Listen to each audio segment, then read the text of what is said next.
வணக்கம். நான் உங்கள் கற்றது கையளவு ஜி பரமேஷ்.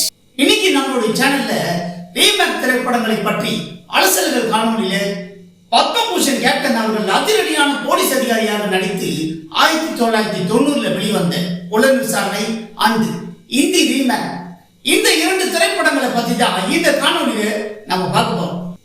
கேப்டன் அவர்கள் நடித்த புலன் விசாரணை படத்தை பத்தி ஏற்கனவே நம்மளுடைய சேனல்ல ஒரு காணொலி வெளியிடும் போதே இந்த படம் எந்த மாதிரி ஒரு மிகப்பெரிய திரைப்படம் அப்படின்னு அந்த காணொலியில நம்ம சொல்லியிருந்தோம்.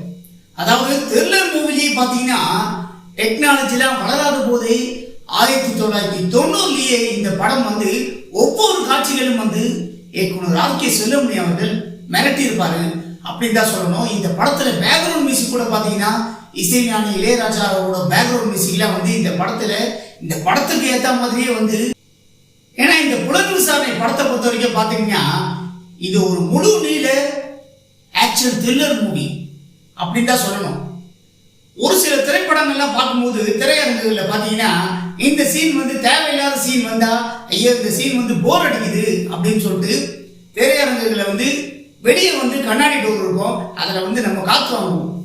வெளியே மரங்கள்லாம் வேடிக்கை பார்த்து காத்து வாங்குவோம். இந்த சீன் முடிஞ்சதுக்கு அப்புறம் தியேட்டர் உள்ள போலாம் அப்படின்னு சொல்லிட்டு நம்ம சொல்லுவோம். இந்த படத்தை பொறுத்த வரைக்கும் பாத்தீங்கன்னா அடுத்தடுத்து என்ன நடக்கும் அப்படின்னு ஒவ்வொரு காட்சிகளும் சீட்டை விட்டு ஏஞ்சி போகாத அளவுக்கு தான் நம்மளை உட்கார வச்சிருப்பாங்க. இந்த படத்தோட இயக்குனர் பாத்தீங்கன்னா ஆர்.கே. செல்வமணி அவர்கள். அது இந்த படத்துல பத்மபூஷன் கேப்டன் அவர்கள் பாத்தீங்கன்னா ஆனஸ்ட் ராஜ், அதாவது யாராலையுமே கண்டுபிடிக்காத கேஸ இவர்கிட்ட தான் ஒப்படைப்பாங்க. அரசியல்வாதிகள் ஒரு கொலைக்கு காரணமா இருப்பாங்க இந்த படத்துல. இதை தட்டி கேட்கறதுனால இவர் சஸ்பெண்ட் பண்ற மாதிரி தான் இந்த படத்துல வச்சிருப்பாங்க. இதற்கு பிறகு நாட்டுல பாத்தீங்கன்னா தொடர்ந்து பெண்கள் காணாம போயிட்டு இருப்பாங்க. இந்த கேஸ யாருக்கிட்ட ஒப்படைக்கலாம் அப்படின்னு சொல்லும் போது ஆனஸ்ட் ராஜ் அப்படின்னு சொல்லுவாங்க. இவர் மறுபடியும் டிபார்ட்மெண்ட்ல சார்ஜ் எடுத்தாதான் இந்த கேஸ் ஒரு முடிவு வரும் அப்படின்னு சொல்லிட்டு இவர்கிட்ட தான் இந்த கேஸ் ஒப்படைப்பாங்க. கண்டுபிடிக்கிற விதம் பாத்தீங்கன்னா லாங் கோட்டை போட்டுக்கிட்டு நாயை ஒண்ணு வச்சுட்டு வருவார் இந்த படத்துல. அதாவது பாத்தீங்கன்னா கேப்டன் அவர்கள் மாதிரி எல்லாம் த்ரில்லர் மூவில யாராலையுமே நடிக்க முடியாது அப்படின்னு சொல்ற அளவுக்கு தான் இந்த படத்துல அவருடைய நடிப்புலாம் இருக்கும். ரொம்ப ஹேண்ட்ஸமா இருப்பார் இந்த படத்துல. அதே மாதிரி பாத்தீங்கன்னா இந்த படத்துல ஆட்டோ சங்கர் இந்த கதாபாத்திரத்தை கொஞ்சம் பேஸ் பண்ணி தான் ஆனந்த் ராஜாவோட கதாபாத்திரத்தை எடுத்தாங்க. மெயின் வில்லன் இதற்கு எல்லாமே பாத்தீங்கன்னா இவங்க எல்லாருமே ஆனந்த்ராஜ், ராதாவி எல்லாமே சைடு வில்லன் தான். இவர் தான் வில்லன்னு பாத்தீங்கன்னா நம்ம யாராலையுமே ஜட்ஜ் பண்ண முடியாத அளவுக்கு இந்த படத்தை கொண்டு போயிருப்பாங்க. இது எல்லாத்துக்குமே பாத்தீங்கன்னா சரத்குமார் அவர்கள் தான் வில்லனா இருப்பார் இந்த படத்துல. பாம்பேக்கு அந்த பாம்பேலேயே மெயின் வில்லன் இவரா தான் இருப்பார் இந்த படத்துல. இந்த படத்தோட மையக்கோரு உங்களுக்கே தெரிஞ்சிருக்கும். ஏன்னா பத்மபூஷன் அவர்கள் கேப்டன் அவர்கள் நடித்த திரைப்படங்களையே புலன் விசாரணை, கேப்டன் பிரபாகர் திரைப்படங்கள்லாம் இன்னமும் தூக்கத்துல எழுப்பி கேட்டா கூட இந்த படத்தோட சீன் அடுத்து என்ன நடக்கும் அப்படின்னு நம்ம கண்டிப்பா சொல்லுவோம். ஏன்னா அந்த லெவலுக்கு தான் இந்த திரைப்படங்கள்லாம் நம்மளுடைய மனசுல ரொம்பவே ஆழமா பதிஞ்ச ஒரு திரைப்படங்கள். அதே மாதிரி இந்த படத்தோட மையக்கோரு பாத்தீங்கன்னா ஆனந்த் ராஜாவோட கதாபாத்திரம்.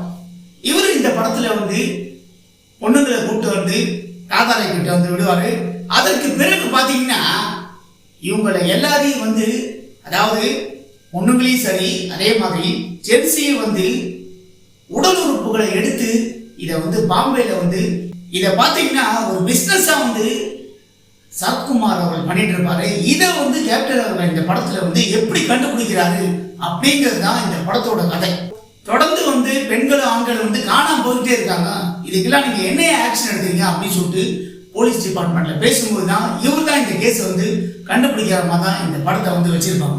1990 பாத்தீங்கன்னா எந்த ஒரு டெக்னாலஜி வளராத போதே இந்த படத்தை ஒவ்வொரு காட்சிகளும் நம்மளை மிரட்டி இருப்பாங்க. இயக்குனர் ஆர்.கே. செல்வமணி அவர்கள் அந்த லெவலுக்கு இந்த படத்தை டைரக்ஷன் பண்ணிட்டாரு. இந்த படத்துக்கு கதை, திரைக்கதை, டைரக்ஷன் அவர் தான் பண்ணியிருப்பாரு. 1990 இந்த படம் கேப்டன் அவரோட ரசிகர்கள் மத்தியிலையும் மக்கள் மத்தியிலையும் மிகப்பெரிய அளவுக்கு வரவேற்பு பெற்ற படம். இந்த படத்துல நடிச்ச நடிகர்கள் ஆனந்த்ராஜ், சரத்குமார், ராதாரவி, ரூபினி, வைஷ்ணவி மற்றும் பலர் இந்த படத்துல வந்து நடிச்சிருப்பாங்க.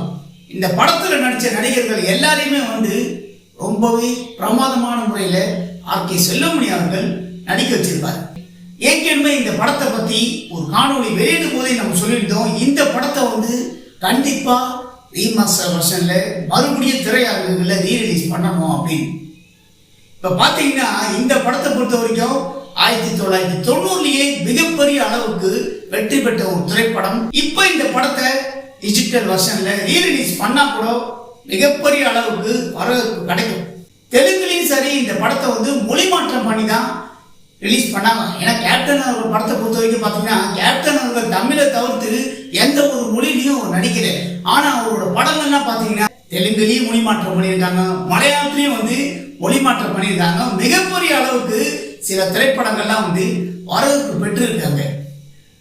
இப்போ இந்த படத்தை பார்த்தீங்கன்னா 1990 மிகப்பெரிய அளவுக்கு மெகா ஹிட் ஆன ஒரு திரைப்படம் புலன் விசாரணை. இந்த படத்தை வந்து இந்தியில வந்து 1995 ரீமேக் பண்ணாங்க. இந்த படம் வந்து ரீமேக் பண்ணி வந்து எப்படி எடுத்தாங்க? பத்மபூஷன் கேப்டன் அவர்கள் மாதிரி நடிச்சிருக்காரா?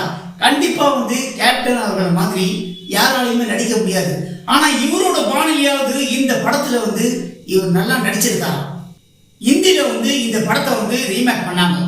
இந்த படத்துக்கு பாத்தீங்கன்னா ராவன் ராஜ் அப்படின்னு தலைப்பு வச்சு இந்த படத்தை ரீமேக் பண்ணாங்க. இந்த படத்துல பாத்தீங்கன்னா கேப்டன் அவரோட கதாபாத்திரத்துல, ஆனஸ்ட்ராஜ் கதாபாத்திரத்துல பாத்தீங்கன்னா மிதுன் சக்கரா போட்டி இவர் தான் வந்து இந்த படத்துல கதாநாயகனா நடிச்சிருப்பாரு. அதே மாதிரி மதுபாலா அவர்கள் கதாநாயகியா இந்த படத்துல நடிச்சிருப்பாரு. அதாவது இந்த படத்தை வந்து அப்படியே ரீமேக் பண்ணாங்களா இல்லையா கேட்டீங்கன்னா இந்த படத்தை வந்து அப்படியே ரீமேக் பண்ணல. அப்படியே இந்த திரைப்படத்தை ரீமேக் பண்ணியிருந்தாங்கன்னா கண்டிப்பா இந்த படம் வந்து நல்லாவே இருந்திருக்கும். ஆனா வந்து இந்தி கல்ச்சருக்கு தகுந்த மாதிரி வந்து படத்தை வந்து மாத்திக்கிட்டாங்க. ஆனா இந்தி கல்ச்சருக்கு தகுந்த மாதிரி மாத்திக்கிட்டாங்க. ஆனா இந்த படத்துல நடிச்ச நடிகர்கள்லாம் எல்லாருமே வந்து நல்லா நடிச்சாங்களா இல்லையான்னு கேட்டீங்கன்னா கண்டிப்பா கிடையாது. கேப்டன் அவரோட கதாபாத்திரம் பாத்தீங்கன்னா ஆனஸ்ட்ராஜ், அதாவது ஒரு பவர்ஃபுல்லான கதாபாத்திரம்.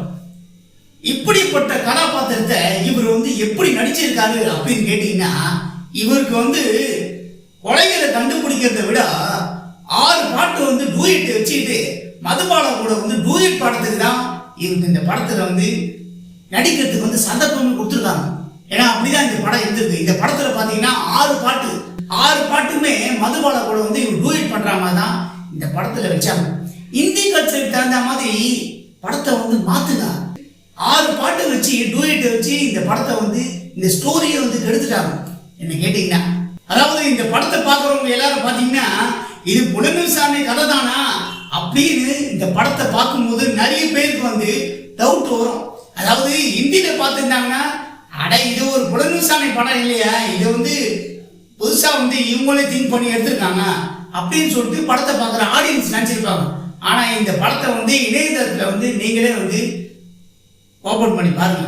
இணையதளத்துல வந்து ராவன் ராஜ் அப்படின்னு சொல்லிட்டு டைப் பண்ணி இந்த படத்தை வந்து போட்டு பாருங்க, உங்களுக்கே தெரிஞ்சிருக்கும் இந்த படம் வந்து எந்த லெவலுக்கு மோசமான முறையில் எடுத்திருக்காங்க அப்படின்னு.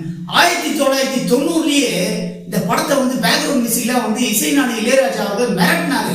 இந்த படம் பாத்தீங்கன்னா தெரியல மூவி பார்க்குற ஒரு ஃபீலிங்ஸே கிடையாது. இந்த புலன் விசாரணை படத்தை பொறுத்த வரைக்கும் பாத்தீங்கன்னா ராதாரவி, ஆனந்த்ராஜ், சரத்குமார் அவர்கள் தான் இந்த படத்துல வந்து மெயினான வில்லனே வந்து சரத்குமார் அவர்கள் தான் இருப்பாரு இந்த படத்துல. அதாவது ஃபர்ஸ்ட் ஆஃப் ஃபுல்லா வந்து ஆனந்த்ராஜ் அவர்கள் ரொம்ப கொடூரமா காட்டுவாங்க இந்த படத்துல.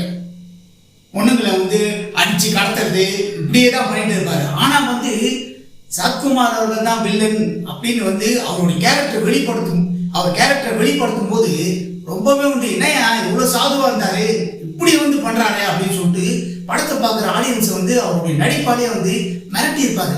நாயை வந்து கொல்ற சீன்லாம் பாத்தீங்கன்னா இப்படி ஒரு வில்லத்தனமா வந்து பண்றாரு அப்படின்னு சொல்லிட்டு கேட்கிற அளவுக்கு தான் இந்த படம் வந்து அவருடைய நடிப்பு எடுத்திருக்கும். அந்த லெவலுக்கு இயக்குனர் ஆர்கே செல்வமணி அவர்கள் அவரை நடிக்க வச்சிருப்பாரு. ஏன்னா வந்து இந்த படத்தை பொறுத்த வரைக்கும் பாத்தீங்கன்னா கேப்டன் அவர்கள் தான் கூப்பிட்டு வந்து இவரை நடிக்க வச்சாரு. இன்னும் கூட வந்து நன்றி கடன் மறக்காம சரத்குமார் அவர்கள் சொல்லிட்டா இருக்காரு, என்னுடைய உயிர் நண்பர் தான் வந்து இந்த லெவலுக்கு நான் பெரிய நடிகனா இருக்கிறதுக்கு காரணம் வந்து என்னுடைய கேப்டன் தான் அப்படின்னு. என்னுடைய உயிர் நண்பர் கேப்டன் விஜயகாந்த் அவர்கள் தாங்க. இன்னமும் வந்து நன்றி மறக்காம அவர் சொல்லிட்டு தான் இருப்பார். ஏன்னா இதற்கு முன்னாடி பார்த்தீங்கன்னா சரத்குமார் அவர் சின்ன சின்ன கேரக்டர்ல தான் அடியாள் கேரக்டர் மாதிரி தான் நடிச்சிருப்பாரு. வில்லன் கேரக்டர்ல மெயினான கதாபாத்திரத்தை கூட்டின்னு வந்து நடிக்க வச்சதே வந்து நம்ம பத்மபூஷன் கேப்டன் அவங்க தான். இப்போ இந்த கதாபாத்திரத்தை பொறுத்த வரைக்கும் பார்த்தீங்கன்னா இந்தியிலே வந்து பார்த்தீங்கன்னா இதே மாதிரிலாம் வச்சிருக்காங்க. ஆனந்த் ராஜாவோட கதாபாத்திரத்தில் ஹிந்தியில வந்து வேற ஒருத்தர் நடிச்சிருக்காரு. பொண்ணுங்களை வந்து அடிக்கிறது, கடத்துறது, ஆட்டோல இதே மாதிரி சீன்ஸ்லாம் வந்து வச்சிருக்காங்க. ஆனா வந்து ஒர்க் அவுட் ஆகல. ஏன் நான் ஒர்க் அவுட் ஆகல சொல்றேன்னா, ஒரு சீன் வந்து இப்படி காட்டுறாங்க, அடுத்து பாத்தீங்கன்னா பாடல்களை வைக்கிறாங்க. அப்படி வைக்கும் போது இந்த படத்தை வந்து பார்க்கணும் அப்படிங்கிற இன்ட்ரெஸ்டே வந்து குறையுது. ஒரு சீன் வந்து தெலுங்கா வைக்கிறாங்க, அடுத்த சீன் வந்து பாட்டு வைக்கிறாங்க, அடுத்தடுத்து இன்னொரு சீன் வந்து பாடல்களை வைக்கிறாங்க. இந்த படமே பார்த்தீங்கன்னா இந்த படத்தோட ஸ்டோரியே வந்து என்னுடைய கருத்து கேட்டிங்கன்னா இந்த படத்தோட ஸ்டோரியை வந்து நாங்களும் ரீமேக் பண்ணுறோம் ஹிந்தியில அப்படின்னு சொல்லி இந்த படத்தை வந்து கெடுத்திருக்காங்க அப்படின்னு தான் நான் சொல்லுவேன். கேட்டிங்கன்னா இந்த படத்தில் ஆக்ஷன் காட்சிகள் பார்த்தீங்கன்னா இவருக்கு வந்து எந்த அளவுக்கு கொடுத்துருக்காங்களோ அதே மாதிரி வந்து மதுபாலா அவர்களுக்கும் இந்த படத்தில் சில காட்சிகளில் ஆக்ஷன் சீன்ஸ்லாம் வந்து கொடுத்துருக்காங்க. ஆனால் இந்த படத்தில் வந்து நாயை வச்சுக்கிட்டு இவர் கண்டுபிடிக்கிற மாதிரிலாம் வச்சிருக்காங்க. ஆனால் இந்த படத்தில் இவருடைய முகத்தில் பார்த்தீங்கன்னா நடிப்பு வந்து இவருடைய முகத்தில் வந்து சுத்தமாக வந்து எக்ஸ்பிரஷன் வரல. கேப்டன் அவர்கள் நடித்த மாதிரி, அதாவது கேப்டன் அவரோட பாணிலேயே நடிக்க வேணாம், ஆனால் இவரது பாணிலையாவது இந்த படத்தில் வந்து இந்த கதாபாத்திரம் வந்து எப்படிப்பட்ட கதாபாத்திரம். இந்த மாதிரி பார்த்தீங்கன்னா டிபார்ட்மெண்ட்ல யாராலையுமே கண்டுபிடிக்காத ஒரு கேஸை தான் இவர் கண்டுபிடிக்கிறாரு. அப்படி நடிக்கும் போது இந்த கதாபாத்திரத்தை வந்து இவர் உள்வாங்கியே நடிக்கல. என்ன கேட்டீங்கன்னா இந்த படத்தை பொறுத்த வரைக்கும் பார்த்தீங்கன்னா எந்த படம் வந்து எப்படி நடிச்சாலும் 6 பாட்டு வச்சுட்டா அந்த படம் வந்து மிகப்பெரிய அளவுக்கு ஹிட் ஆகிடும். 1995 தானே, எந்த ஒரு பொழுதுபோக்கு இல்லாதனால இந்த படத்தை வந்து பார்த்துருவாங்க அப்படின்னு சொல்லிட்டு தான் ஹிந்தியில இந்த மாதிரி படங்கள்லாம் வந்து ரீமேக் பண்ணி கெடுக்கிறாங்க. என்ன கேட்டீங்கன்னா அதுவும் பார்த்தீங்கன்னா நம்ம பத்மபூஷன் கேப்டன் அவரோட திரைப்படத்தெல்லாம் ரீமேக் பண்ணி அதை நடிக்கிறதுல வந்து ரொம்ப ஒரு சவாலான விஷயம் தான். என்ன கேட்டீங்கன்னா ஒரு சவாலான விஷயம் தான். ஆனால் இந்த சவாலான விஷயத்தில் என்ன கேட்டீங்கன்னா இவங்க கண்டிப்பா இந்த படத்தோட டீம் வந்து தோத்துருக்காங்க. இந்த படம் வந்து மிகப்பெரிய அளவுக்கு ஹிட்டா கூட ஆயிருக்கலாம். ஆனா பாத்தீங்கன்னா இந்த படம் வந்து புலன் விசாரணை மாதிரி எடுத்தாங்க இல்லையான்னு கேட்டீங்கன்னா கண்டிப்பா வந்து எடுக்கல. இந்த படத்துல பாத்தீங்கன்னா பல மாற்றங்கள் பண்ணி தான் இந்த படத்தை வந்து ரீமேக் பண்ணியிருக்காங்க. ஏன்னா வந்து கேப்டன் அவர்களுக்கு இந்த படத்துல வந்து ரூபினி அவர்கள் வருவாங்க. இந்த படத்துல வந்து கதாநாயகி மாதிரிலாம் காட்ட மாட்டாங்க, லவ் பண்ற மாதிரி அப்படின்னு. இந்த படத்துல வந்து 6 பாட்டு வச்சுட்டு மதுபாலா அவர்கள் கூட வந்து டூயட் பண்றதுக்கே வந்து இவருக்கு நேரம் வந்து கரெக்டா இருக்கு. இவர் நடிப்புல வந்து அந்த லெவலுக்கு வந்து திறமையை காட்டல. இவருடைய திறமையை 6 பாட்டு வந்து டூயட் சாங்ல மட்டும்தான் இவர் கவனமா இருந்திருக்காரு இந்த படத்துல. என்ன கேட்டீங்கன்னா ஏன்னா இந்த படத்தை நீங்களும் போட்டு பாருங்க, இணையதளத்துல போய் டைப் பண்ணுங்க, ராவன் ராஜ் அப்படின்னு சொல்லிட்டு டைப் பண்ணுங்க. இந்த படம் வந்து எந்த லெவலுக்கு இருக்கு அப்படின்னு. இல்லப்பா நீ சொல்ற மாதிரிலாம் இல்லை, நீ வேணுமே பண்ற, நீ கேப்டன் அவரோட தீவிர ரசிகர், நீ அதனால வந்து ரீமேக் பண்ற ஹிந்தி மொழியிலையும் சரி தெலுங்கு மொழியிலையும் நீ வந்து குறை சொல்ற அப்படின்னு சொல்லிட்டு நல்லா இருந்தா உங்களுடைய கருத்துக்களை கண்டிப்பா வந்து பதிவு பண்ணுங்க.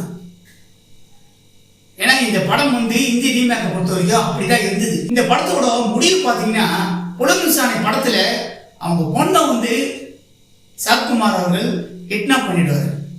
கிட்னாப் பண்ணதுக்கு அப்புறம் கேப்டன் அவர்கள் கண்டுபிடிக்கிறதுக்காக ஒரு டாக்டர் மாதிரியே வந்து ஐடி கார்டு வந்து ரெடி பண்ணி அவர் உள்ள போவார்.